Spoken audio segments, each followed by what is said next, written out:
Salam Bapak Ibu, Saudara dan Saudari, sahabat-sahabat garam dunia yang terkasih. Kitab Ulangan di dalam bacaan pertama hari ini menyampaikan kepada kita sekalian bahwa firman yang disampaikan oleh Tuhan kepada bangsa Israel melalui Nabi Musa menuntut umatnya agar mereka hidup benar dan setia dalam mengabdi kepada Allah. Janjinya setia apabila mereka menepatinya. Inilah umat perjanjian. Perjanjian yang diikat antara bangsa Israel dan Allah sendiri.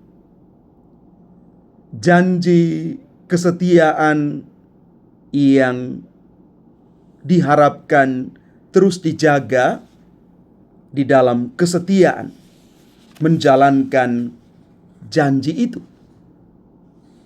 Janji yang menyelamatkan.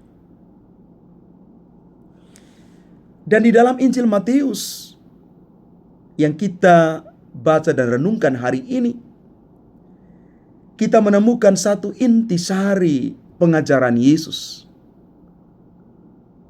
tentang kesempurnaan yang diajarkan oleh Yesus adalah mengasihi semua orang tanpa kecuali, tanpa perbedaan.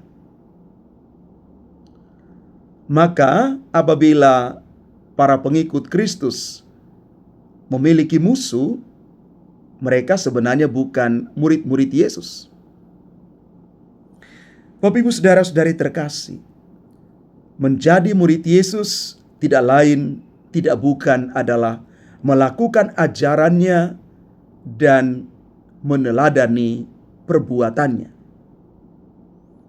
Yesus menuntut kita supaya menghayati hidup yang lebih, hidup yang bukan biasa-biasa saja. Hidup yang melebihi standar dunia ini, yakni mengasihi. Mengasihi tanpa batas. Mengasihi siapa saja tanpa terkecuali. Kasih sejati itu merangkul semua. Bahkan bila harus, kita perlu mengampuni dan mendoakan musuh-musuh kita. Bukan di dalam teori, di dalam wacana, dalam pembicaraan, tetapi di dalam tindakan nyata.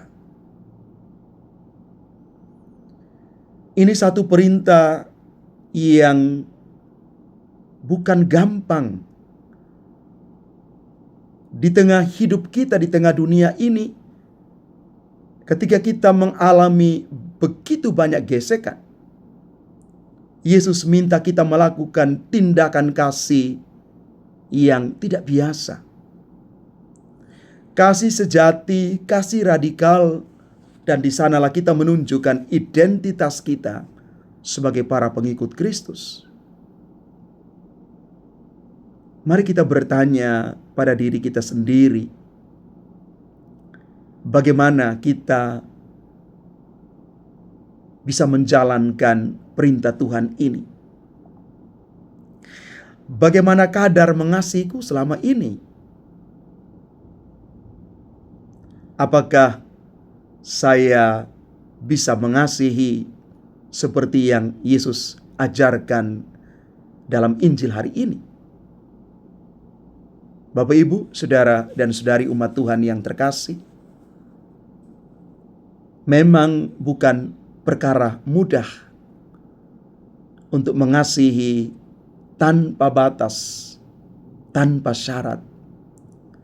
Tetapi kalau kita melakukan ini atas nama Tuhan, atas nama perintah Yesus, maka sekali lagi kita boleh dikatakan sebagai para pengikut Kristus yang menjalankan perintah cinta kasih ini bukan dengan kata-kata, tetapi dengan tindakan.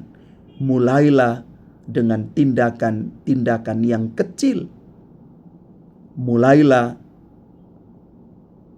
dengan orang-orang yang paling dekat dengan kita. Tuhan memberkati kita sekalian. Amin.